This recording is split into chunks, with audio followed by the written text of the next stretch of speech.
하나님 감사합니다. 3일을 맞이하고 이 우중 속에서도 저희를 모으시고 또 마음을 성전에 두게 하시고 말씀을 목마르게 하심을 감사합니다.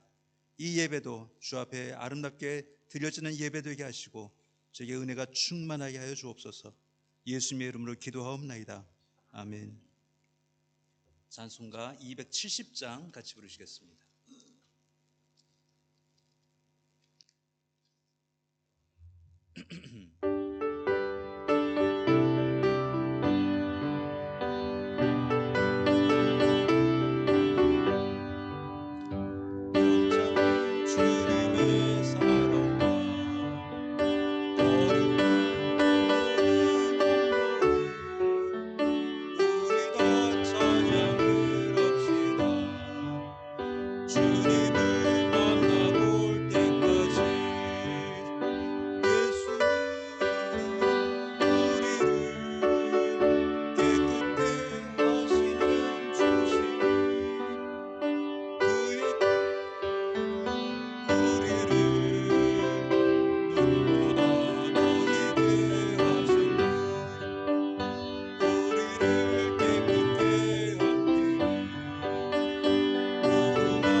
시간에 박혜신 권사님 예배와 교회를 위해서 기도하겠습니다.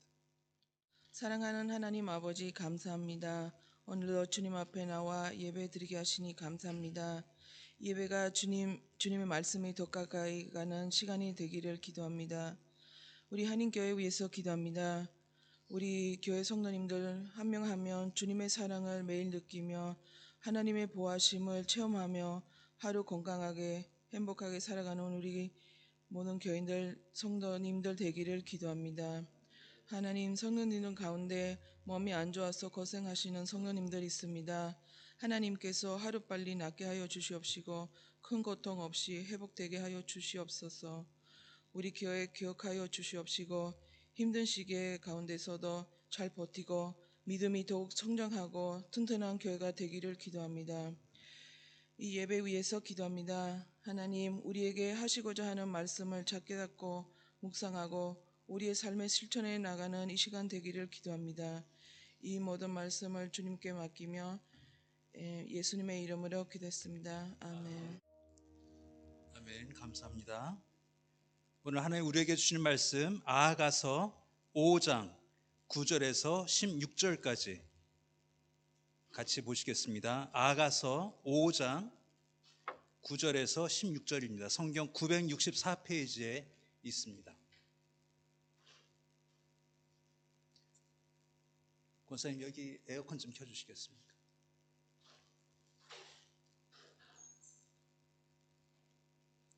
저와 여러분이 교독을 하시겠습니다. 한 절 한 절 교독하시겠습니다. 여자들 가운데에 어여쁜 자야, 너의 사랑하는 자가 남의 사랑하는 자보다 나은 것이 무엇인가? 너의 사랑하는 자가 남의 사랑하는 자보다 나은 것이 무엇이기에 이같이 우리에게 부탁하는가?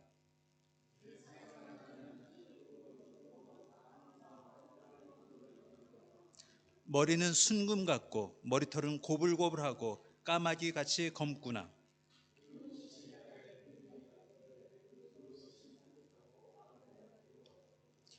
뺨은 향기로운 꽃밭 같고 향기로운 풀 언덕과도 같고 입술은 백합화 같고 모략의 즙이 뚝뚝 떨어지는구나.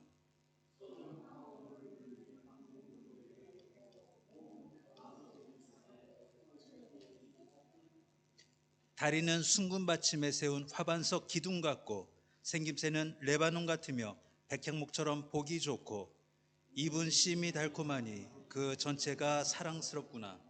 예루살렘 딸들아, 이는 내 사랑하는 자요 나의 친구로다. 아멘. 이 아가서가 왜 성경인지, 왜 성경에 들어와 있는지 예전부터 논란이 많았습니다. 아가서에는 하나님이란 글자도 등장하지 않습니다. 여호와라는 말씀도 등장하지 않습니다. 오직 한 남녀가 사랑하는 노래로 가득 차 있습니다. 근데 이게 왜 성경일까? 그냥 연인들의 연애 편지 같고 연인들이 서로 알콩달콩하는 그런 이 책을 왜 성경에 넣었을까라고 예전부터 이야기해 왔습니다. 이 책을 읽으면 읽을수록 솔로몬과 술람미 여인의 사랑이 그냥 한 남자와 한 여자의 사랑으로 해석하기에 너무 아름답고 너무 넓어서 이것이 하나님이 우리를 사랑하시고 하나님이 우리를 바라보실 때 어떻겠구나라는 그 상징을 잘 보여준 책이라 깨닫게 되어서 아직도 아가서는 성경 안에 들어있는 것입니다. 아가서에는 하나님, 여호와 그 어떤 늘 다른 성경에 나와 있는 그 용어는 등장하지 않지만 성경 중에 가장 중요한 책 중에 하나가 됩니다. 그래서 오늘 오랜만에 아가서를 통해서 여러분과 같이 나눠보려고 합니다. 요새 전에는 안 썼는데 유행하는 말이 있습니다. 무슨 말이냐면은 무지성이란 말 한번 들어보셨습니까? 요새 방송이나 아니면 신문에 자주 등장하는 말이 무지성입니다. 무지성. 그 말 그대로 하면 생각이 없고 아니면 지식이 없고 무주권적이란 말을 무지성이라고 합니다. 무지성. 그래서 늘 뒤에 달려오는 말이 무지성 비판, 무지성 지지 이런 말입니다. 아무 생각 없이 싫어하고 아무 생각 없이 비판하고 또는 반대로 아무 뜻도 모른 채 지지하고 찬성하고 이것을 가리켜 무지성이라고 말을 쓰는 것이 요새 부쩍 늘어났습니다. 근데 이것이 어쩌면 오래전부터 있던 현상인데 이제야 그 말이 생긴 것 같습니다. 전에도 그랬습니다. 아무 생각 없이 찬성하거나 아무 생각 없이 지지하고 반대하는 일들은 우리 역사에서나 우리 삶에서 얼마나 흔한지 모릅니다. 예를 들면 우리의 자녀에 대해서 모든 부모들은 무지성으로 지지하고 응원하고 또 사랑합니다. 자식에게 어떤 이유가 필요하겠습니까? 내 자식이기 때문에 내가 그의 편이 되고 그를 지지하고 응원하는 것입니다. 근데 무지성이라는 말은 별로 쓰지 않습니다. 무조건적인, 아무 조건 없는 이런 말을 쓰지 무지성이라는 말은 쓰지 않았습니다. 요새 그 말이 생긴 것입니다. 근데 찬찬히 생각해 보면 이 무지성이란 말은 이 사회에서만 쓰는 것이 아니라 교회에서도 있었습니다. 교회에서도. 그리고 또 아주 해로운 쪽으로 교회에 이 현상이 있어 왔습니다. 제 개인적인 생각으로 한국 교회, 특히 한국 크리스찬들의 가장 큰 문제가 여기에 있다고 저는 생각합니다. 그 중에 하나가 무지성 구원의 확신. 무지성 구원의 확신. 한국교회가 구원의 확신에 대해서 너무 많이 강조해 왔습니다. 마치 그것이 마술인 양, 그것이 구원의 약속인 양, 구원의 확신이 없으면 아무 신앙이 없는 것인 양, 구원의 확신에 대해서 너무 많이 힘을 주고 너무 많이 강조를 해와서 구원의 확신이 어쩌면 복음의 자리를 차지하지 않았나 하는 생각이 들 정도로 구원의 확신을 지나치게 무지성적으로 강조해 왔습니다. 그래서 새로 교회 등록하거나 처음 전도받고 예수님을 영접한 이에게 가장 먼저 교회가 요구한 것이 뭐냐면은 구원의 확신이 있느냐였습니다. 구원의 확신이 있느냐? 물론 그것은 굉장히 중요한 확인입니다. 이 사람이 믿는 사람인지 안 믿는 사람인지 그것은 분명히 중요한 질문이기도 했었습니다. 그런데 그 구원의 확신이 어디서 나왔는가? 어느 단계를 거쳐서 그는 구원의 확신을 갖게 되었는가는 무시하게 될 때 위험해지게 된 것입니다. 나는 예수 그리스도를 인격적으로 영접하지 않았는데, 예수 그리스도를 나의 유일한 소망으로 영접하지 않았는데, 교회가 나에게 강요하다시피 너 구원의 확신이 있느냐? 너 구원의 확신을 언제 가졌느냐라고 묻다 보니 나는 언제부터인가 나는 구원의 확신을 가져야 되겠다라고 변하지 않았나 하는 그런 걱정이 된 것입니다. 이 걱정이 사실은 걱정뿐만이 아니라 현실로 등장하기도 합니다. 분명히 구원의 확신은 있다고 말을 했는데 그의 삶에는 신앙의 열매나 신앙의 모습이 전혀 드러나지 않을 때 그 구원의 확신을 정말 모든 교회 교인들이 인정하고 그에게 세례를 줄 만큼 확실한 구원의 확신이었는가를 묻지 않게 된 것입니다. 그래서 내가 예수를 믿어서 그 예수님이 나를 구원하셨다라는 그 복음의 내용보다 내가 예수님을 믿고 있다는 것을 믿는 것입니다. 난 예수님을 믿고 있다라고 스스로를 믿는 것입니다. 그 믿음이 나를 구원하는 것처럼 생각하는 현상이 참 우습지만, 내가 나를 믿어서 나는 예수님을 믿어라는 나를 믿는 것으로 구원의 확신을 내가 갖는다면 그 얼마나 우스운 일이 되겠습니까? 그 구원의 확신, 그걸 오늘 이 시간에서 저는 무지성 구원의 확신이라고 말하겠습니다. 아무 생각이나 아무 과정이나 고민이나 그 메디따를 한 게 없이 난 구원의 확신을 가졌어. 나는 내가 예수님을 믿는다고 믿어 라고 말하고 있다면 그것은 성경이 말하는 주 예수를 믿으라 그리하면 너와 내 집이 구원을 받으리라 라는 이 구원과는 아무 상관이 없는 구원이 되는 것입니다. 그 구원의 확신을 가지고 어떻게 성도의 삶과 거룩한 삶과 예수 그리스도를 닮으려는 의지와 또 감격이 그 안에 있겠습니까? 나는 나를 믿는데, 나는 내가 예수님을 믿는다고 믿는데 그 삶에서 그 믿음에서 어떤 성령의 열매가 맺히고 어떤 능력이 나타나고 어떤 변화가 있겠습니까? 교회에 충실한 멤버는 될 수 있어도 예수 그리스도를 내가 사랑하고 그 예수 때문에 내가 살고 그 예수 때문에 내가 오늘도 하나님의 자녀로 살아야 되겠다라는 결심을 전혀 일으키지 못하는 구원의 확신은 무지성 구원의 확신이라고 말할 수밖에 없는 것입니다.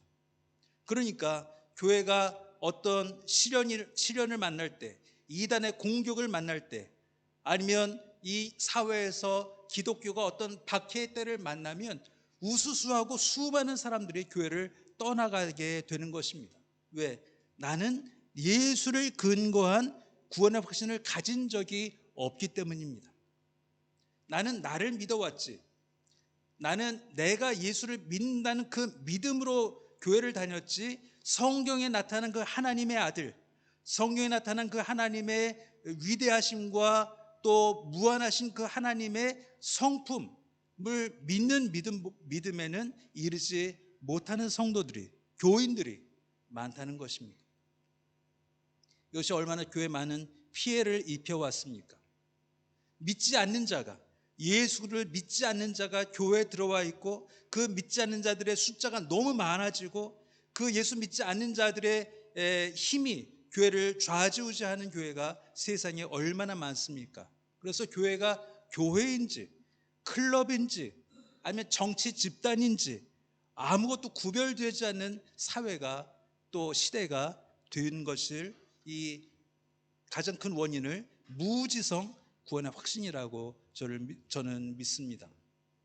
또 한 가지는 무지성 은혜입니다. 무지성 은혜. 많은 성도님들이 간증합니다. 아, 난 은혜 받았다. 그 말씀으로 은혜 받았다. 그 찬양으로 은혜 받았다. 그 성경 말씀으로 은혜 받았다라고 많이 말씀들을 하십니다.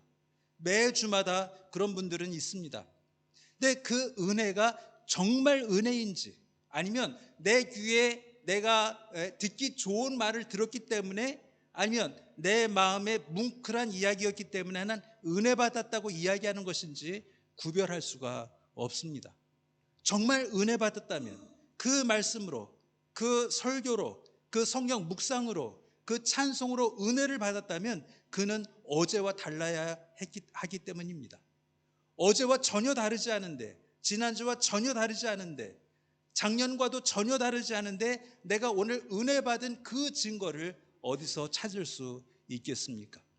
아멘은 했는데, 은혜 받았다라고 간증을 했는데, 그 은혜 받은 자의 삶의 변화, 은혜 받은 자의 삶의 성숙과 신앙의 성장은 어디서 찾을 수 있겠습니까?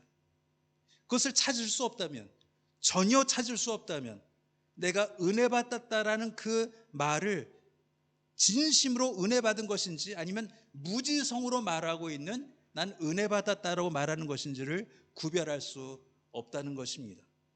그래서 오늘 이 아가서를 통해서 여러분과 나눠보려고 하는 것이, 어떻게 우리가 무지성적인 구원의 확신, 무지성적인 은혜를 피하고 정말 성경적인 구원의 확신, 성경적인 은혜가 무엇인지를 살펴보려고 하는 것입니다.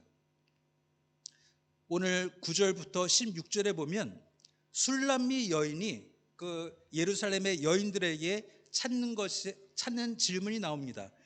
여자들 가운데 어여쁜 자야, 너의 사랑하는 자가 남의 사랑하는 자보다 나은 것이 무엇인가? 너의 사랑하는 자가 남의 사랑하는 자보다 나은 것이 무엇이기에 이같이 우리에게 부탁하는가? 라고 예루살렘 여인들이 술람미 여인에게 묻습니다. 내가 사랑하는 자가 뭐가 다르냐? 뭐가 다르길래 그렇게 사랑하느냐라고 묻는 것입니다. 이것은 질문이기도 하고 비웃는 것일 수도 있습니다. 내가 보기엔 아무 차이가 없는데 넌 왜 그렇게 그를 좋아하느냐? 넌 왜 그렇게 그를 특별하게 여기느냐라고 궁금해서 묻는 것일 수도 있고, 아니면 비웃는 말일 수도 있습니다. 여기에 대해서 술람미 여인이 하는 말이 10절부터 나옵니다. 내 사랑하는 자는 희고도 불고 많은 사람 가운데 뛰어나구나 라고 이야기하고, 머리, 눈, 뺨, 손, 다리, 입술 이렇게 계속 이야기를 합니다. 이 말이 머리는 어떻고, 눈은 어떻고, 뺨은 어떻고, 또 손은 어떻고, 다리의 생김이 어때서 다른 사람들보다 훨씬 이것이 아름답기에 나는 그를 찾는다라고 결론을 맺지 않습니다. 이렇게 말합니다. 16절에 보면 그 전체가 사랑스럽구나. 그 전체가 사랑스럽구나. 이것이 술람미 여인이 본 솔로몬의 모습입니다. 여기에는 조건이 없습니다. 사랑의 이유가 없는 것과 같습니다. 여러분, 여기 부부 셨던 분들이 다 계시니까, 여러분 남편과 아내를 이야기할 때 왜 결혼하셨습니까? 라고 묻는다면 여러분 무슨 이유가 있으십니까? 저 사람이 능력이 있으니까, 저 사람이 누구보다 아름다우니까, 저 사람이 남보다 특별하니까 나는 그 사람을 사랑했다라고 말을 한다면 그 능력이 사라지고 그 미모가 사라지고 그 특징이 사라진다면 그 사랑이 유지가 되겠습니까? 아니면 사랑하니까 특별해 보이는 것입니까? 인간은 늘 자기의 말을 정당화하려고 나는 저 사람을 왜 사랑한다라고 이유를 댑니다. 남과 무엇이 다른지, 얼마나 더 이쁜지, 얼마나 더 멋있는지의 이유를 달지만 사실은 심리학적으로 말하면 사랑하기 때문에 그렇게 보이는 것입니다. 남의 눈에는 전혀 특별하지 않습니다. 그 사람이 가졌다는 그 능력, 그 사람이 가졌다는 그 미모는 다른 사람과 비교할 때 결코 특별하지 않습니다. 근데 그 사람 눈에만 그렇게 보이는 것입니다. 근데 우리는 콩깍지가 씌었다라고 말을 하지 않습니까? 아무리 봐도 특별하지 않은데 그의 눈에는 천사 같고, 그의 눈에는 이 세상에 단 한 사람 있는 사람 같고, 이 세상에 절대 없던 여자 같고 남자 같기 때문에 결혼하고 또 가정을 갖는 것입니다. 그렇습니다. 우리는 조건을 말할 때가 많이 있지만 그 조건은 어디서 나왔냐면은 이미 사랑하기 때문에 그 조건을 말하고 있는 것일 뿐입니다. 하나님이 우리를 사랑하실 때 바로 이 사랑으로 사랑하시는 것입니다. 우리가 무엇이 달라서가 아닙니다.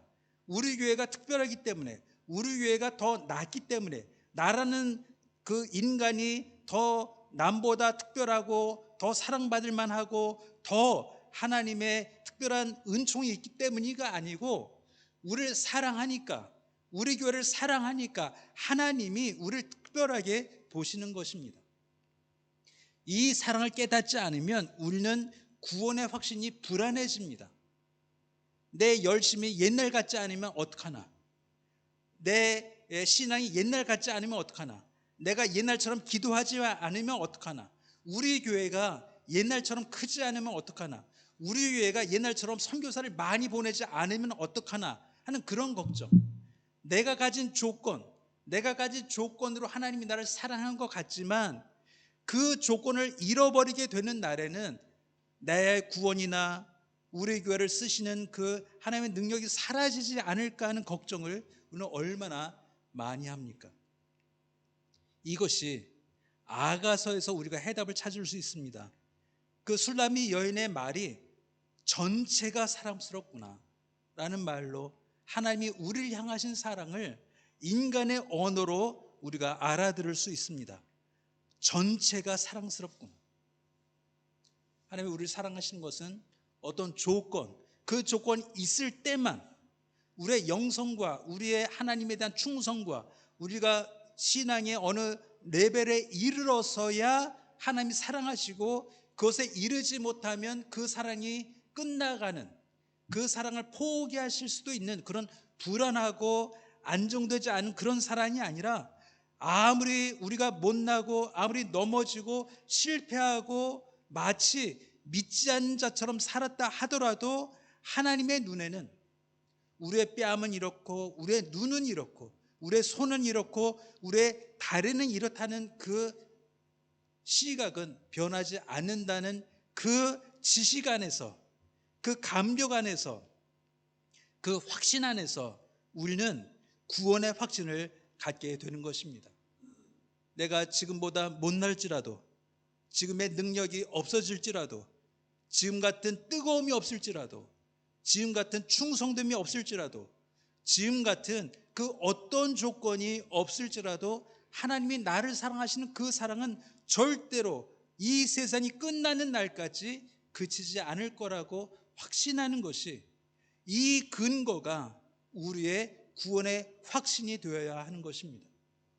그래서 구원을 말할 때 난 구원 받았어로 끝나는 것이 아니라 나를 구원하신 그 사랑이 매일매일 새롭고, 이 구원이, 나를 구원하심이 오늘 나를 어떻게 이끌 것이고 또 나를 통해서 하나님이 어떤 모습을 드러내실까를 기대하게 될 때에 우리는 변화하게 되고 성장하게 되고 성숙하게 되고 움직이게 되고 감사하게 되고 감격하게 되는 것입니다. 난 믿으니까 받았겠지. 난 구원받았으니까 이제 교회 안 다녀도 돼. 이런 무지성의 구원의 확신이 아니라 나는 오늘도 하나님과 가까이 있고 싶고, 오늘도 말씀을 듣고 싶고, 오늘도 하나님의 말씀을 내 입에 넣고 싶은 그 욕심과 그 목마름과 그 간절함이 매일매일 나를 깨워야 나는 비로소 술람미 여인이 그 솔로몬을 얼마나 사랑했고 그 예루살렘 여자들에게 내 남자를 얼마나 자랑하는지의 그 감정을 그대로 느끼는 하나님의 나를 향한 마음을 읽을 수 있다는 것입니다. 근데 술람미 여인은 거기서 그치지 않습니다. 이렇게 말합니다. 이는 내 사랑하는 자요 나의 친구로다. 전체가 아름답구나로 끝나지 않고, 그래서 내 사랑하는 자요, 내 남편이요, 내 연인이요, 더 나아가 나의 친구로다. 그 육체의 매력이 없어질지라도 내가 이제까지 표현했던 눈의 아름다움과 뺨의 아름다움과 손의 아름다움과 다리의 아름다움이 없어질지라도 친구로, 가장 믿을 만한 친구로, 내 평생 같이 갈 그 사람으로 나는 하나님을 사랑한다라는 그 표현으로 우리는 알아들을 수 있게 되는 것입니다. 이것을 알 때 우리는 정말 은혜를 얻는 것입니다. 은혜를 받는 것입니다. 하나님의 마음을 내가 아는 것입니다. 나를 향하신 하나님의 의지와 사랑과 또 충성하심과 변하지 않으심과 또 넉넉하심과 절대 끊을 수 없는 하나님의 사랑의 깊이와 넓이를 감당하지 못하는 그 감격으로 나는 아멘 하는 것이고 할렐루야 하는 것이고 나는 은혜 받았다라고 고백하고 어제보다 내가 더 하나님을 사랑하는 자가 되었다라고 말하는 것입니다. 이것이 은혜입니다. 어제보다 오늘 더 사랑하게 되는 것, 작년보다 내가 하나님을 더 사랑하게 되는 것이 은혜 받은 자의 유일한 증거가 되는 것입니다. 내 마음이 뭉클했고 눈물이 났고 마음이 후련했고로 끝나는 것이 아니고, 내가 어제보다, 지난주보다, 지난달보다, 작년보다 하나님을 더 사랑하는 자가 되었고 하나님의 사랑을 더 깨닫는 자가 되었을 때 진심으로 나는 은혜 받은 자가 되는 것입니다. 이것이 우리가 무지성 구원의 확신, 무지성 은혜를 버리고 진실되고 진짜인 구원의 확신과 은혜를 논할 수 있게 되는 것입니다. 이것이 참 사랑이요 참 은혜입니다. 이럴 때 우리는 자라갈 수 있고 우리 교회는 부흥할 수 있고 숫자가 줄어든다 하더라도 마치 알갱이만 남는 것처럼 우리는 기뻐하고 감사하고 더 하나님을 우리 교회의 주인으로 삼으려는 마음이 더 커지게 될 때 우리 교회는 참 부흥과 참 은혜와 참 감격으로 가득 찰 줄 믿습니다. 이것이 우리 교회 가득하기를 주의 이름으로 축원합니다. 기도하겠습니다. 하나님, 우리가 보잘것이 없어도, 교회가 늙어가도, 교회가 줄어가도, 우리의 열심이 옛날 같지 않아도 우리를 사랑하시는 그 사랑이 끊임없으며 그 사랑이 그치지 않을 것이며 그 사랑이 변하지 않을 것이며 그 사랑이 우리를 끝까지 붙잡고 인도하실 그 하나님의 성품을 알아서 우리가 거기에 구원의 확신을 두며 거기에 우리가 은혜 받았다라고 고백하는 하나님교회 모든 성도를 되게 하시고, 그래서 교회가 참 부흥과 참 은혜와 참 사랑을 깨닫는 아름다운 교회로 매일매일 성숙하고 성장하게 하여 주옵소서. 예수님의 이름으로 기도하옵나이다. 아멘. 찬송가 410장 같이 부르시겠습니다.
주 예수님 우리에게 이 복만